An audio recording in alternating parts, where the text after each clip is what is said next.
Hi friends, நான் தான் சந்திரன். இன்னைக்கு என்ன பார்க்க போறோம் பாத்தீனா Epson printerல வர ஒரு எரருக்கான இதுதான்.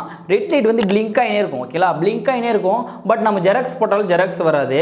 பட் print கொடுத்தா print போகும். ஓகேங்களா? print கொடுத்தா print ஆகும். Xerox பண்ணாலும் வரும். பட் ஆனா நமக்கு வந்து இது ரெட் லைட் மட்டும் எரிஞ்சினே இருக்கும். அது என்னன்னு பார்த்தீங்கன்னா நீங்கள் ஃபஸ்ட்டு என்ன ஸ்டேட்டஸ்ன்னு செக் பண்ணி பாருங்கள். இந்த மாதிரி தான் வரும். ஸ்டேட்டஸில் என்ன வரும் பார்த்தீங்கன்னா பிரிண்டர் இஸ் ரெடி அப்படின்னு காமிக்கும். ஓகேங்களா?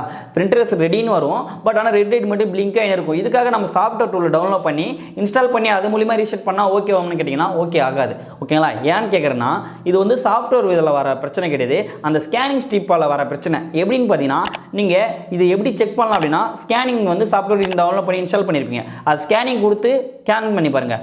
ஒரு ஃபைலை ஸ்கேன் பண்ணி பார்த்தீங்க அப்படின்னா உங்களுக்கு வந்து ஒரு எரர் வரும். ஓகேங்களா?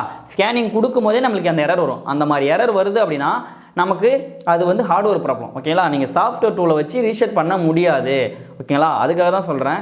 ஏன்னா அது ஸ்கேனிங் ஸ்ட்ரிப்பு வந்து ஏதாவது வந்து டேமேஜ் ஆகிருந்தால் அந்த மாதிரி வரும். இல்லை ஒரு சில டைமில் நம்ம வந்து இங்கு ரீசெட் பண்ணி கூட டக்குன்னு இது பண்ணும்போது அந்த ஸ்கேனிங் வந்து ஸ்டக் ஆகிடுச்சு அப்படின்னா அந்த மாதிரிலையும் இது மாதிரி வரும். அதனால் என்ன பண்ணணும்னு பார்த்தீங்கன்னா பிரிண்டரோட அந்த பாட்டம் ஓப்பன் பண்ணி அதுக்குள்ள ஸ்கேனிங் ஸ்ட்ரிப்பை இது இப்போ இன்சர்ட்லேருந்து எடுத்து அதை லைட்டாக ஷார்ப் பண்ணியோ இல்லை எரேசர் வச்சு எரேஸ் பண்ணிவிட்டு அதுக்கப்புறம் பண்ணிங்க அப்படின்னா ஓகே ஆகும். இல்லை ஸ்கேனிங் ஸ்ட்ரிப் டேமேஜ் இருந்தாலும் அந்த ஸ்கேனிங் ஸ்ட்ரிப் சேஞ்ச் பண்ணிங்கனாலும் ஓகே ஆகும். ஓகேங்களா?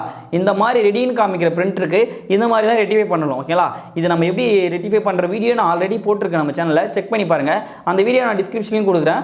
அதையும் செக் பண்ணி உங்களால் முடிஞ்சதை செக் பண்ணி பாருங்கள். இந்த வீடியோ யாராருக்கெல்லாம் பிடிச்சிருந்தா லைக் பண்ணுங்கள், கமெண்ட் பண்ணுங்கள். மறக்காமல் தமிழ் சேனலை சப்ஸ்கிரைப் பண்ணுங்கள். கூட இருக்க பெல் ஐக்கானும் கிளிக் பண்ணுங்கள். நெக்ஸ்ட் வீடியோவில் பார்க்கலாம். பாய்.